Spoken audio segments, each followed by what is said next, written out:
Okay, good afternoon, Lucille and Aldrin.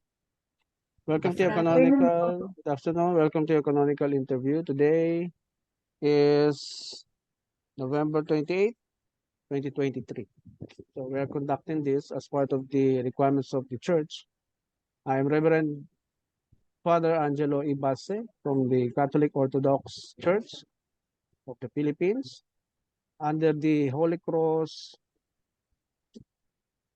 Catholic Orthodox Church Parish in Tres Martires, and we also have here in Makati, which is under incorporation, pending SEC incorporation, yung aming Makati Parish. Okay?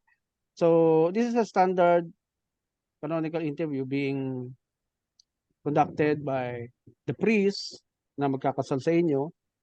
Ang purpose is to discern whether a couple is qualified to celebrate marriage. Whether qualified na kayo physically, mentally, or spiritually.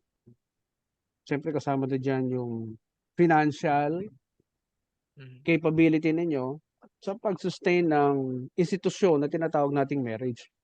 Ang bawat institusyon ay nangangailangan ng funding, di ba?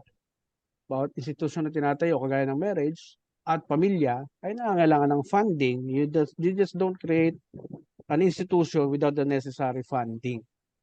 At usually yung funding na yan should last. Kasi the marriage should also last for a lifetime. Tama ba ako? Yep. Diba? Tama po. Yes. Dahil ang marriage daw should last for a lifetime hanggat kayo nabubuhay dalawa. Kaya yung funding niyan should also be continuously. So pagka nagsama na kayo, siyempre, unang iisipin bahay. Saan tayo titirang dalawa?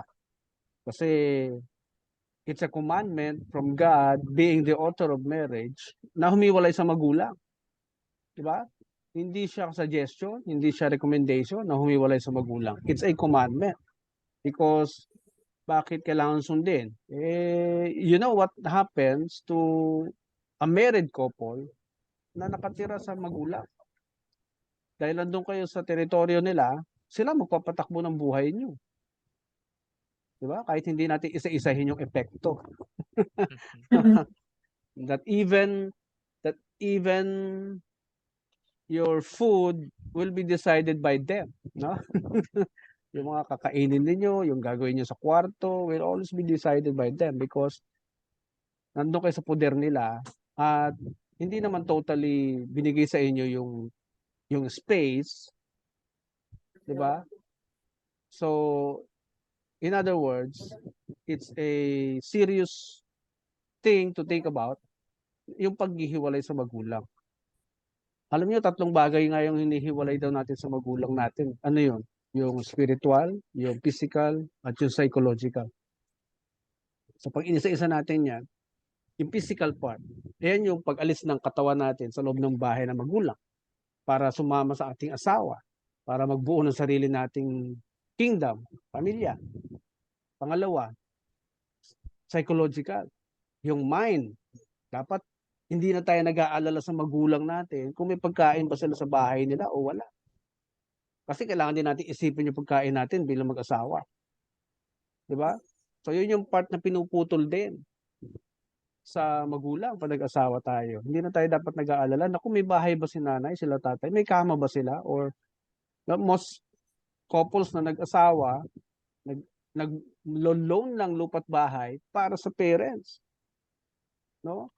Hoping na yung pang-asawa niya ay makatulong din sa kanya sa pagbabayad sa mortgage ng bahay para sa parents niya. Okay? Yan ang mga nagiging issue sa mag-asawa. Bakit ka nag-asawa na meron kang unfinished business? Okay? So kung hindi ito na-address, you need to address that. Kung may ganyan kayo situation, you need to think about that or to discuss that very well. Are we ready? Are we really ready na iwanan ang ating parents? Kaya it becomes necessary, hindi ito tinuturo talaga kung saan-saan, sa amin lang, because we are guided by the marriage design from the Bible.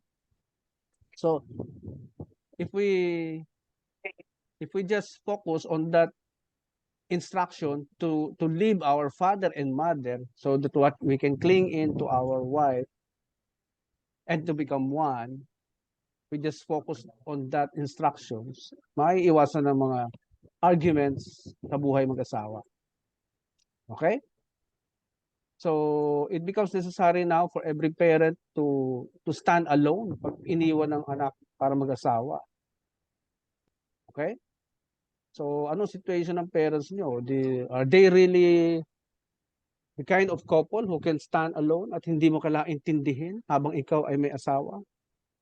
Diba? Masarap mapakinggan yung parents na sasabihin sa'yo, anak, huwag mo kaming intindihin ng mama mo. Marami kaming pera at may negosyo kaming pinatatakbo to sustain ourselves. Next month nga, mag-iikot kami ng mami mo sa Europe. Gusto mo sumama? Di ba? Dapat ganun yung magulang natin. Hindi yung anak, may pera ka ba dyan? Anak, pera naman ng puhunan. Di ba? Yan yung isang culture natin na kailangan mabago. Kailangan baguhin. So, everybody has the responsibility. Actually, nasa constitution din yan, no? To make our life organized. Nasa constitution yan. Kasi pag disorganized tayo, pati yung pinanggalingan nating pamilya, yung problema lalabas ng bahay. No? Imbis na tayo lang sa loob ng pamilya, nasa solve natin ang ating problems without other people knowing it, hindi sila naapektuhan. At lalong hindi lalabas sa gobyerno. O dahil sa dami ng problema natin, kaya naisip ni Tulfo yung programa niya. Diba? Mga problema sa bahay yun na lumalabas because they cannot manage it anymore. So, gumanda yung programa niya, lumakas. Dahil doon, naging senador siya. Okay? It's a problem that Tulfo address because walang kagaya ng ganung program. Before, siguro meron. Yung ipaglaban mo, yan.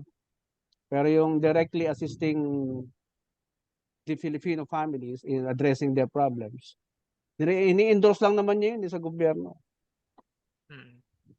Para aksyonan eh. Kasi pag dumirekta ka sa gobyerno, ang daming tanong sa'yo, ang daming hihingi papeles to the point na parang gusto ko na lang paalisin. Umuwi ka na lang. Hindi ka namin kayang tulungan. Kaya na-invento yung Tulfo program na yan. So, I'm saying this because you need to organize yourselves from the beginning. Sa umpisa pa lang, you need to organize yourselves. So, kung may mga issue pa sa parents, unfinished business, eh, pag-usapan nyo na, paano to? For example, may sakit si mama, kailangan ko suportahan ng medicines, eh, okay lang yun kasi anak ka. Pero the next question is, susuluhin mo ba yan? Wala ka bang kapatid na tutulong sa'yo, helping your parents, di ba? Ba't mo susuluhin? Kasi your spouse will also expect your income to be contributed to the institution. Di ba? Otherwise, mahahati. Kalahati sa parents mo, yung pera mo, then yung kalahati sa marriage ninyo mapupunta. Samantalang siya, yung other party, kung wala siyang ganong sinusuportahan, buo niyang maibibigay yung kanyang profit or sahod sa institusyon ninyong dalawa na later on, mapapansin niya, parang unfair yata. Parang ako may pinakamalaking contribution lagi. No? Nagiging question yan later on. Kasi nga, kayod siya ng kayod na hindi naman ninyo na-enjoy yung buhay bilang mag-asawa because napupunta sa ibang bagay yung inyong finances. Something to think about, ha? Kung meron kayong situation na ganyan. Okay? And feel free to consult it today. If you have some issues in your in-laws, in your dwelling place, in your financial management, pag-usapan natin later on, ha? I-reserve nyo lang muna. Okay? So, the first question is, kayo ba ay na-check na yung pangalan ng papangasawa nyo? Yun ba talaga pangalan niya? Baka kakambal lang yan. Ha? Siya ba talaga yan? Meron ganun eh, di ba? Oh, Aldrin, wala ba kakambal si Lisil? Wala. Wala. Mag-isa lang po siya. Isa. Oh, si Aldrin, wala bang kakambal? Lisil? Wala? Wala po. Oo, kasi alam niyo bang merong Isa po. isang very good. Check niyo na yan sa bahay, napuntahan niyo, okey? Yes po. Validated, hindi ayon lang sa verbal Ah, okey. Kasi may isang kaso na babae, nagulat siya, pag-check niya ng Senomar niya sa PSA, may asawa na siya. Yun pala ginamit nung kapatid niya yung pangalan niya. Married na siya. Hmm. Samantalang yung kapatid niya libreng-libre, single. Pangalan niya yung ginamit. So, may mga cases na ganyan, Gaano katagal na ba kayong dalawa? 11 years po. 11 years po. Oh, tagal na, ha? Opo. So, yung background ng bawat isa, kabisado Yep. niyo na. Opo. Okay. So, Yes po. ang tawag ko diyan is examining the partner in and out from head to toe. Yep. Okay? Kasi sa bawat mag-asawa, sa pag-aaral namin for 30 years about marriage, nasisira ang pagsasama dahil sa tatlong bagay. Ano yung tatlong bagay? Either meron sila nito or wala sila nito. Ano yun? Past, present, and future. Nilatag mo na ba lahat ng past mo? Lahat ng nakarelasyon mo? Wala bang maghahabol sa'yo dyan? Baka pagkasal na tayo, may naghahabol. Uy, may anak ka sa akin. Patay tayo doon. Diba, Aldrin? Ilatag nyo na lahat yan. Itong lahat ng aking mga naging girlfriends, wala na sila. Okay? Wala kang pag-aalala someday, wala maghahabol dyan. So, ganun din sa'yo, Lucille. Nailatag mo na ba lahat yan? Itong mga naging past boyfriends ko. Wala po. Wala. Pinakauna po siya at huli. Ayun, very good. Very good naman. Kung Very gano'n, good. di ba? Nakakasiguro ka, Aldrin, na fresh na fresh. Fresh na fresh yung pakakasalan mo. Okay? So, yun ang mga bagay na kailangan natin talagang ilatag. These are my past. These are my present. Ano yung present mo? May trabaho ka, ito kinikita mo, ito ang aking mga kapatid, hindi naman sila dependent sa akin, kaya buo yung sahod ko na maibibigay ko sa ating pamilya. Di ba? Sarap pakinggan nun. What's next? Future. Maraming couples nagkaasawa, walang future. Hindi nila alam kung saan pupunta ang kanilang marriage. Ikot-ikot lang sa araw-araw na gising, kain, tulog, sex. Gising, kain, trabaho, tulog, sex. Gising, kain, tulog, trabaho, sex. So, umiikot lang ang buhay nila sa ganon. Alam nyo bang for the first 5 years, pag ganyan lang naging routine ninyo, ayon sa pag-aaral, andyan yung pinakamataas na statistics ng hiwalayan, yung first 5 years. Kahit sa ibang bansa, first 5 years. Bakit? Kasi hindi pa na-discover kung saan yung direksyon ng pagsasama. Kasi alam nyo ba, yung pagsasama ninyo, yung inyong pagiging married, ay dapat nakikinabang ang kapwa ninyo. Ayon sa pag-aaral sa US, ang mga mag-asawang tama ang ginagawa, ay lumalago ang buhay. Paano lumalago? Nilalapitan sila ng mga tao to solve their problems. So you must have a solution to people's problem in the future. Kagaya namin mag-asawa, when we discover our gift, yung seeds na nakatanim sa amin, given by God, when we discover that, by the way, kami yung mga married priests, so kami yung nakaka-experience ng pag-aasawa. So, hindi kami pure theory lang about marriage. We also have the application bilang husband or father. So, we are in authority to speak about marriage. Okay? Kasi naranasan namin yung tinuturo namin . Yun ang difference namin sa mga paring walang asawa. Yan. So, ano yung future ninyo na dapat dinidiscover ninyo? Ano ba yung kakayahan ninyo na pwede nyo pagsamahin? Kasi dahil nga ang purpose ng marriage ay pag-isahin kayo, ano yung mga nagagawa ninyo sa buhay na kumikitang kabuhayan na pwede nyo pag-isahin together. Doon nabibless ang marriage. You have to discover that. Kaya sa pag-aaral sa US, it was discovered na lumalago ang buhay ng mag-asawa. Pangalawa, na tama ang ginagawa, ha? Pangalawa, yung mga married couples daw ay mas humahaba ang buhay kaysa sa mga single. Napag-aralan na yun sa US. Isang studies na ginawa nila. And all the other benefits. As long as kayong dalawa ay iisang katawan. Ano yung iisang katawan? Yung pinag-iisa ninyo lahat ng inyong desisyon. Pinag-iisa ninyo lahat ng inyong mga likes and dislikes. Na kahit meron challenge, tama lang yun. Kasi yung challenges, pinifriction kayong dalawa to be one. No? Marriage is from the word gem. And you are two precious elements na pinag-iisa. No? Pinag-iisa kayo. Kaya ang challenge about mag-asawa, 25 years. Mark Twain, sabi niya, Mark Twain, the US philosopher, you can only understand marriage when you reach a quarter of a century. So anong taon yun? Quarter of a century, ilang taon yun? Ilang taon yun, Aldrin? Century. Quarter of a century. Ilan bang century? 100 years. 125. 25 years. And what precious elements ang kinukumpare sa 25 years? Silver, di ba? Nakalimutan nyo na? No, Silver. sorry, naghang. Silver. Naghang silisil?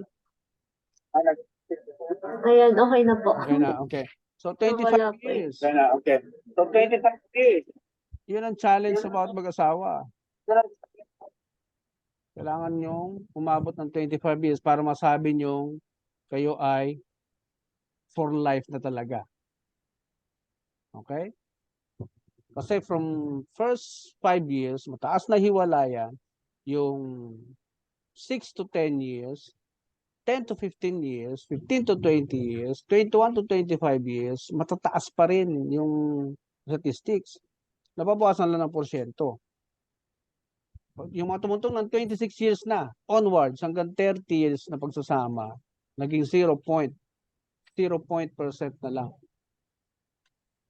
Kaya doon tumatama yung sinabi ni Mark Twain at ng ibang scientists na maintindihan mo lang ang marriage ninyong dalawa pag nagtagal kayo hanggang 25 years. So that's the challenge. Ma-reach nyo lang yung 25 years, everything else will be easier for you to deal with, no? Wala na kayong seryosong challenges na mararanasan Yung kung tumutukan nyo ng 25 years. Okay? 25 years. Isang bahay lang ba kayo ngayon, Aldrin? Hindi pa. Nag- Nasa Manila po ako. Nag-e-echo yung May boses nag-e-echo ko. nga. Nasa Manila po ako. Nasa Batangas po ako. Bakit nag-e-echo boses ko? Bakit nag-e-echo mo? Okay.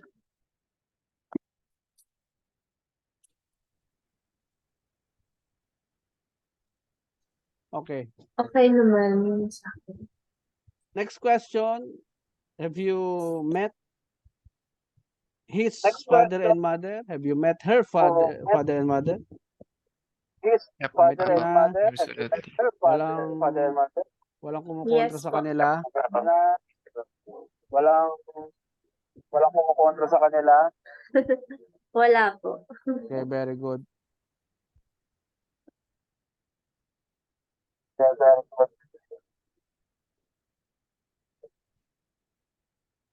Next question. Naalala niyo pa yung inyong baptism Next and question. confirmation? Naalala niyo pa yung inyong baptism and confirmation? Naalala niyo pa? Yes po. Nasubmit niyo na yata, no? Yung baptismal niyo dito sa office. Sabi Okay. ba? Pareho kayo pati confirmation. Yung baptismal niyo? Nag-submit. Okay. Opo. Pareho kayo pati Father, confirmation. okay lang po kung ayusin po Nag-e-echo muna ba ako? natin yung Father, okay lang po kung ayusin po muna natin yung Magre-reset tayo. Nag-e-echo ako? Oo nga eh. Pati ako eh. Magre-reset tayo. Paano yun, Oo Aldrin? nga eh. Hindi ako eh. Baka po dun sa computer Ano ni yun, ano Aldrin? ni Lucille? Lisil po. Baka po dun baka nung nag-hang siya, may nag-open na Mag-leave lang panibago. po muna ako, tapos mag-rejoin lang po. Sige, May nag-open na rejoin ka, panibago. Lucille. Mm-mm. Sige. Ayan. Nag-hang po kasi yung kanya kanina. Ganun ba yun? Siguro po parang may nag-glitch po ata doon. Anong Ayun, work mo, Aldrin? ano po kami ngayon, freelance po kami ngayon. Pero soon mag-open na kami ng agency and accounting agency po siya. Pareho kayong CPA? Hindi po, undergrad po. So hindi pa rin kami nagte-take pero ayun, we can still get clients po pero in abroad naman, in Australia. So yun po yung pinagkakakitaan namin both. Ayos ah. Apo. Actually, So, nag-start kami as employee lang din. And then nauna ako since pandemic. Start ng pandemic ko po siya sinimulan. And then siguro after 1 or 2 years, doon ko na siya resign para tulungan ako. Parang ganun pa. buti na-convince mo mag-resign. Opo eh. Mas stressful po kasi dun sa kanyang work compared dun sa dito work from home lang po. Mm-mm. So anytime pwede kaming mag-work anywhere. Yeah. Kasi hindi masyadong stress. Yeah, tama yan. Dapat less stress ang buhay. Opo. Pwede namang desisyonan yun. Pwede nga po eh. Hindi lang alam ng maraming Pilipino. Gusto nila easy lang. Easy work, easy go lucky lang. Lalo na yung mga get rich quick scheme. Yun ang gusto ng maraming Ako. Pilipino ngayon. Hello po. Hi, Lucille. Ayun. Ano na Okay po? na. Okay na. Yeah. Sorry. Yep. Okay na po.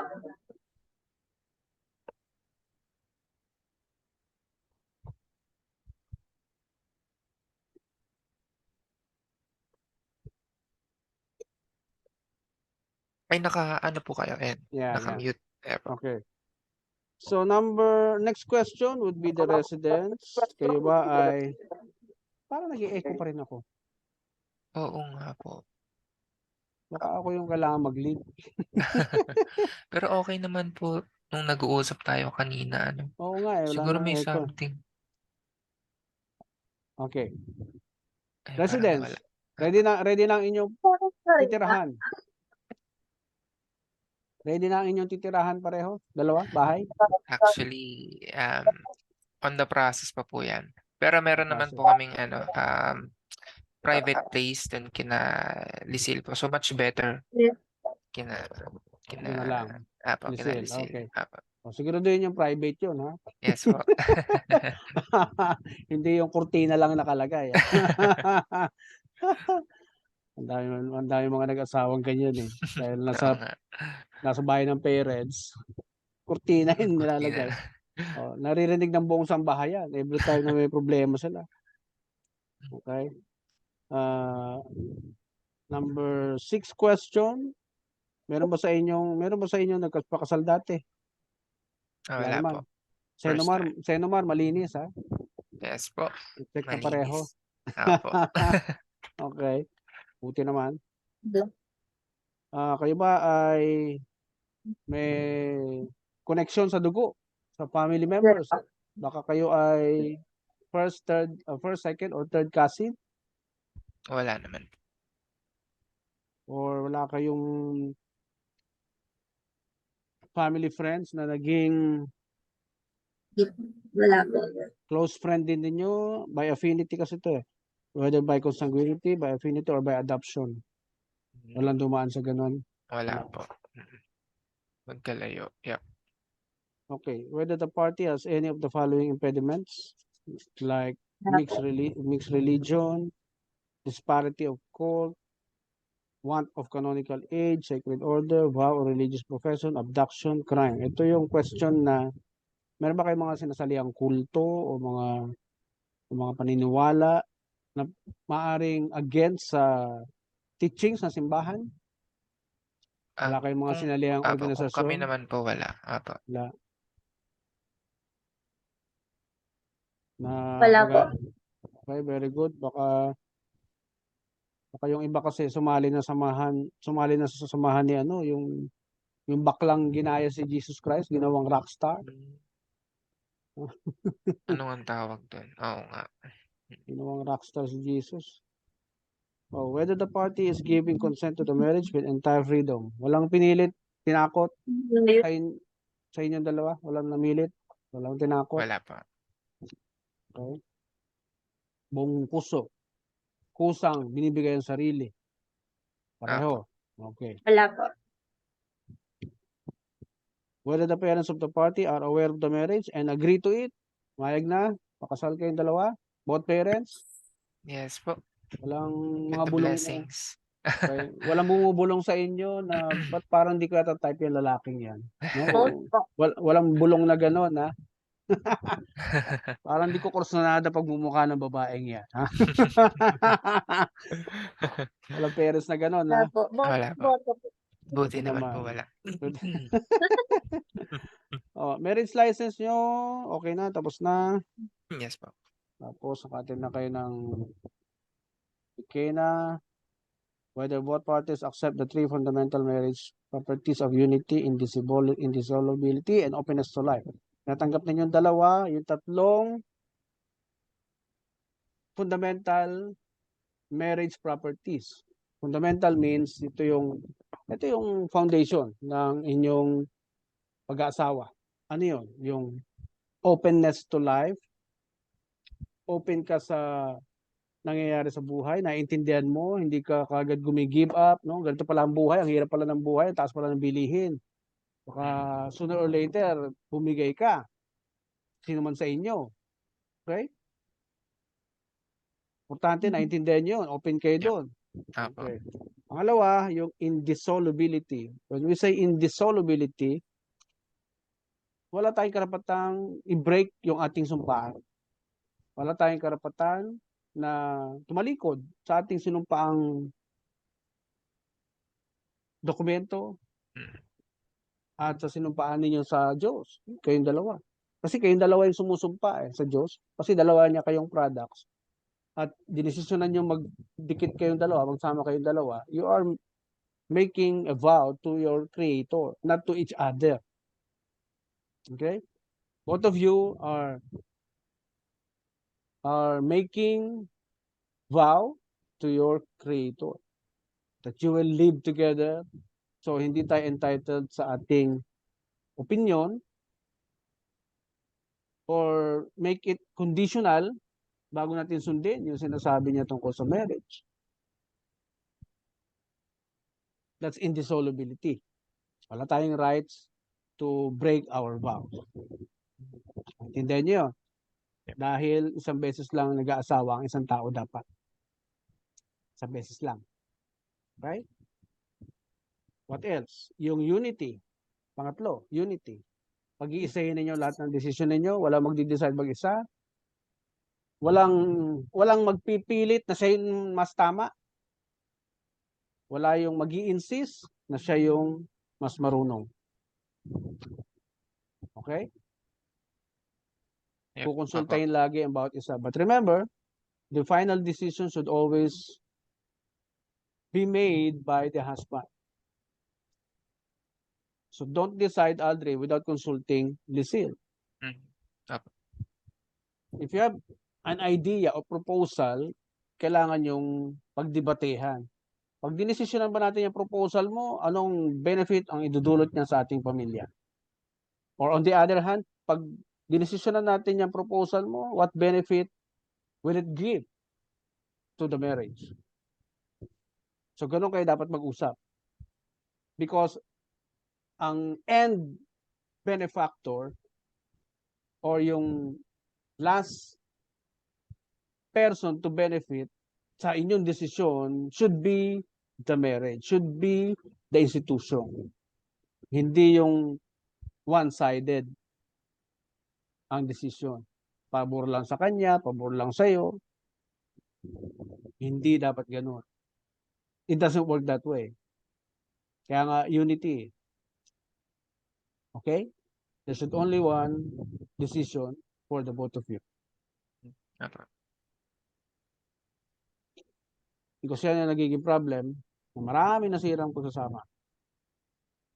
Ini-insist niya na siya ang tama. Ini-insist din ng isa na siya ay tama. So, paano kayo magiging isa?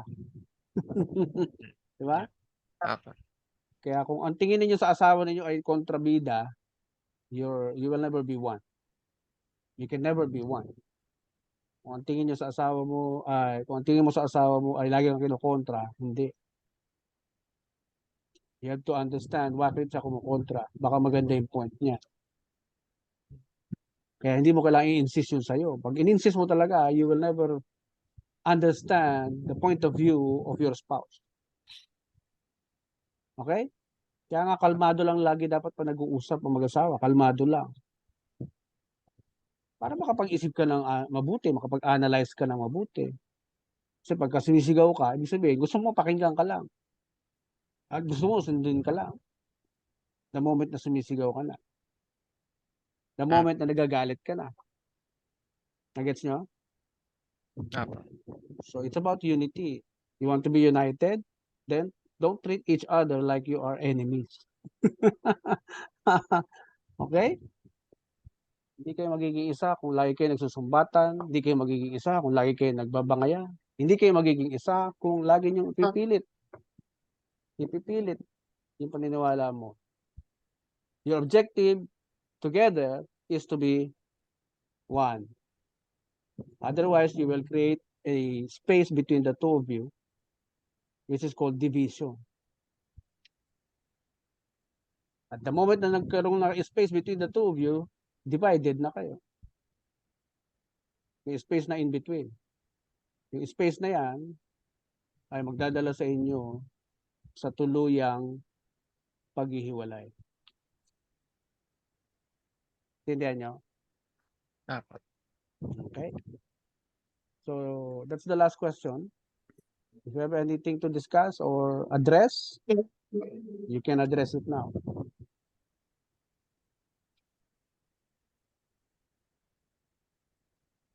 Lucille, meron kang issue? Something to discuss? Wala naman po for me. Okay. Wala kang mga ari-arian na pinag-iisipan? Teka muna, Wala naman po. dadaling ko ba sa Clear marriage? naman po. Dadaling ko ba sa institusyon yung 5 million savings account ko?